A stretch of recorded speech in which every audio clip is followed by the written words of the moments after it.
Salut, c'est Karim et aujourd'hui on se retrouve pour une nouvelle vidéo dans laquelle nous allons créer les plateformes dans notre jeu. Et je vous propose de commencer dès maintenant par créer un nouveau fichier, plateforme file, qui va contenir notre classe plateforme. On importe pygame comme d'habitude, classe plateforme, qui va hériter de pygame sprite, aussi notre fonction init, et nous aurons besoin d'un rectangle, super init. Donc nous allons hériter de la méthode init de PyGameSprite et nous initions self-rect rect. Et donc rect correspond au rectangle qui va être affilié à nos plateformes. Une fois que nous avons fini avec notre fonction init, nous créons une fonction affichée qui va prendre comme paramètre une surface et nous allons dessiner, en tout cas nous allons afficher le rectangle de la plateforme, pardon, surface, et nous allons la mettre en vert, comme ceci, self-rect, et je pense que nous en avons fini avec notre classe plateforme. Donc une fois que nous en avons fini, nous allons importer dans notre fichier main la plateforme, en tout cas la classe plateforme, comme ceci.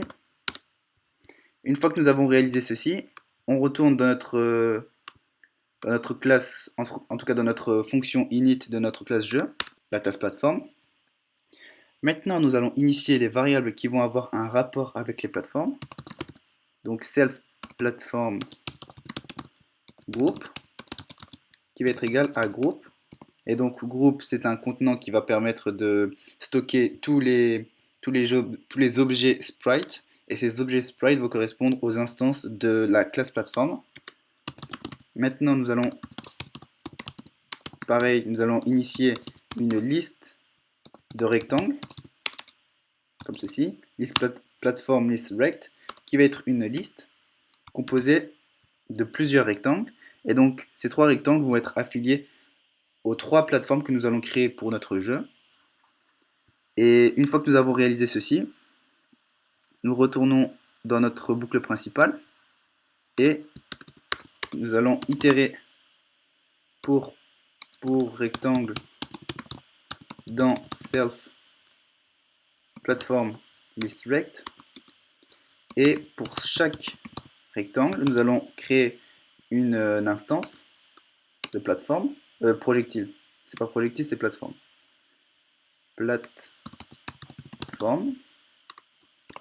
et nous allons affilier rectangle à cette plateforme. Maintenant nous allons ajouter cette plateforme dans notre groupe, donc self platform group add, et donc nous allons ajouter plateforme comme ceci. Maintenant je vais créer une condition, et donc cette condition je vais d'abord la coder et après je vais expliquer comment elle marche. Donc joueur rect mid bottom 1 divisé en 10 fois 10 égale à self à plateforme rect top and self joueur rect collide rect plateforme rect, on va mettre rectangle, ceci, et comme ceci. Tout d'abord, il faut savoir que lorsque nous créons un rectangle avec Pygame, ce rectangle va se voir attribuer, en tout cas va avoir plusieurs attributs, comme la position en X, Y, left, right, et ces attributs nous les avons déjà utilisés dans les vidéos passées. Et ces attributs les voici, donc X, Y, top, left, bottom, right, et nous utilisons mid bottom. Mid bottom correspond au point du milieu du côté du bas, et je vais vous montrer une image qui est celle-ci. Et donc cette image met en évidence le point violet et ce point violet correspond à mid-bottom. Ce point violet est un tuple et ce tuple contient la position en X de ce point et la position en Y du point violet. Pour mieux comprendre la notion de mid-bottom, je vais tout simplement copier et l'afficher dans la console, comme ceci. Et donc, comme vous le voyez sur la console, nous avons la position de notre mid-bottom qui correspond à 616 sur l'axe des X et 474 sur l'axe des Y. Et lorsque je saute, lorsque j'avance vers la droite ou vers la gauche, cette valeur change puisque le rectangle bouge et évidemment mid-bottom bouge en même temps que le rectangle. Maintenant, j'aimerais vous montrer à quoi cette valeur correspond dans la console, puisque ici nous prenons mid-bottom à l'index 1 qui correspond à la coordonnée de mid-bottom sur l'axe des Y et nous divisons cette valeur par 10 fois 10. Voir sur la console, voici la valeur de mid-bottom à l'index 1 qui correspond à la position en Y divisé par 10 fois 10 et le diviser par 10 fois 10 nous permet tout simplement d'obtenir un multiple de 10 et obtenir ce multiple de 10 est très important puisque dans notre liste de rectangles affiliés à nos plateformes, nous avons que des multiples de 10, 300, 300, 150.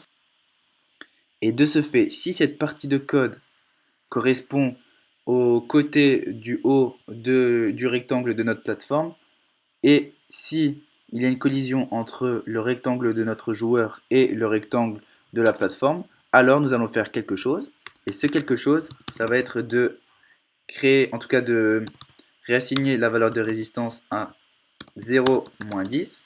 Cela va permettre d'annuler la force de gravité, en tout cas le vecteur gravité que nous avons implémenté dans notre jeu au tout début de notre série. Et nous allons aussi définir, en tout cas réassigner la valeur du nombre de sauts à 0. Maintenant nous allons voir ce que ça donne. Donc voici mon joueur, et lorsque je saute, voilà mon joueur est suspendu dans le vide, et c'est un peu normal parce que nous n'avons pas encore affiché les plateformes dans notre jeu, et donc nous allons le faire tout de suite, juste ici. Nous allons itérer platform in self platform group, comme ceci, et platform affiché self écran. Voilà, comme ceci. Maintenant, on relance le jeu et on va voir ce que ça donne. Oh, il y a une petite erreur. Surface is not defined. Surface n'est pas définie. Ah ouais. Donc on a un problème dans notre classe. Juste ici. Ah oui. Surface. Maintenant, nous allons voir ce que ça donne. Les plateformes sont affichées et lorsque je saute et que je suis sur ces plateformes, alors mon joueur est dessus. Et donc voilà, c'est la fin de cette vidéo et je vous dis à la prochaine vidéo.